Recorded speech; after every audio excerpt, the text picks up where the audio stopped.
Muốn cái Gamnomphai hin vohcha bay vohcha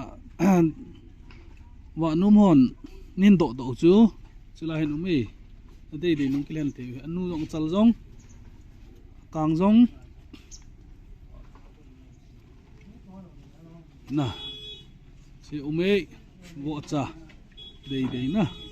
alien dong neo jong kan ban bị sa đi la obom giáo ta là hoài thì nó vậy cái Gamnomphai thì vậy còn lẽ sa alien dong mi anam bang hoài alien to khang mi sa na umi kan sa đi oh liên hết nè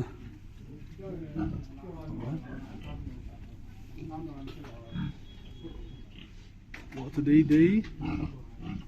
mặt dương thích đấy ôi đan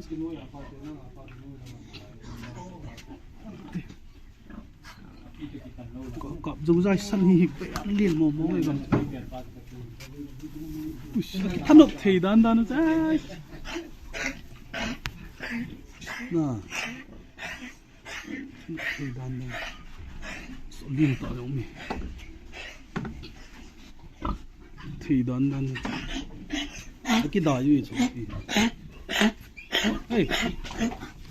phiêu cái nó sẽ bị cái gì mà là ngao về tao chầm riêng chỗ phá mình liên mò mò này vợ cho đây đến nè nông cái hen thì gì ngõ thế là quay phốt đi nghe thank you